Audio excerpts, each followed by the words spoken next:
I'm about to tell you something that I really haven't told anybody before. You know, 200 million really ain't a lot of money. After you think about it, right? After you break it down, $200 million really ain't a lot of money. Do you see how crazy that sounds without context? That's one of those things that I've been watching, right? So you see all the headlines of everybody talking about, these dollar amounts or how they went broke or, who signed a big deal or who's worth X amount or, you know, this is going to be the first ever whoever signed for X amount of dollars coming out of high school. All those headlines make perfect sense. It makes for great entertainment. It makes for, great commentary. But without context, it's like a flash in the pan. And me saying $200 million ain't a lot of money. Yes, it's going to create a lot of buzz. It's going to create a whole conversation. Now everybody going to want to know, did you even make $200 million or what you mean 200? Like, so that creates that level, and it's right for some people. It's good content. It's good media. It's a strategy for a lot of people. But for what we're trying to build, we're not looking at it from a standpoint of let's get the most controversial topics or things of that nature. We want to highlight, you know, if $200 million isn't a lot of money, let's investigate. Let's break it down. Let's look at everything on the table so that we can kind of make sense of the statement, right? Because just saying some things out there without context, it it leaves it up to interpretation, but it also provides a false narrative. And I believe that is dangerous because when I sit down with a CEO and he tells me, his company's vision is to make $10 billion, I'm like, okay, you're gonna make $10 billion doing what? What are you doing today that's actually gonna get you to $10 billion? Or on a lower number, I want to make multiple six figures a month. What are you doing today to make multiple six figures a month? And I do think that having big audacious goals and being able to think big, it's a gift, it's a skill. But that big thought is only a headline if you don't build the layers required to add some context to it, to create the plan, to like actually like build towards it. And if we're looking at it from our anchoring market of the athletic space, yes, you want to build a team and win a championship.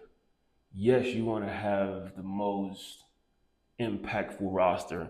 Yes, it costs multiple millions of dollars to build a roster, but that's noise to me, right? That is a lot of people just talking and making headline noise. Contextually, though, here are the things that we have to do to even sustain a roster. Here are the things we have to do to even build that championship roster. Here are the people we're up against in this market, and not from a dollar to dollar standpoint. It's literally you have to think about it, all of it in a macro sense to add context to this goal, to this dream, right, to this plan. And although somebody may come out and say $200 million not a lot, or you have to have $40 million to build a roster.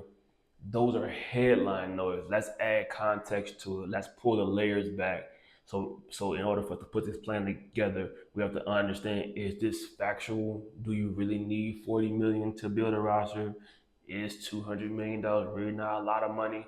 I mean, you don't know because nobody cares to focus on, and I won't say nobody, the entertainment and the dopamine of the people isn't focused on getting down to the does this make sense? It's just if enough people say it, it must be true. But when you get down to the facts and you start laying it all out on the table, you start to see like this doesn't matter, so we can throw that away. This actually hurts this. So how do we even fix this?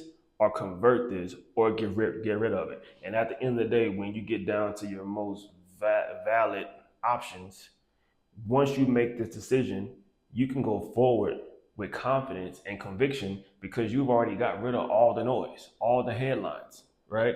So for us, as we started to build this out, we started looking at the things that we chased as a new company early on in the journey, and the money that came in, the money that went out, the deals that were brokered, the clients that were secured and transitioned. And in hindsight, or looking at it from a lens of more context, we left so much meat on the bone because we were not even looking at it past the headlines. And I think in entrepreneurship and business ownership, you get caught up in the headlines and don't understand the context, that your business gets on this hamster wheel where you're running extremely fast, but it doesn't produce anything. You just looking like you're doing the work. And I would challenge anybody, including you.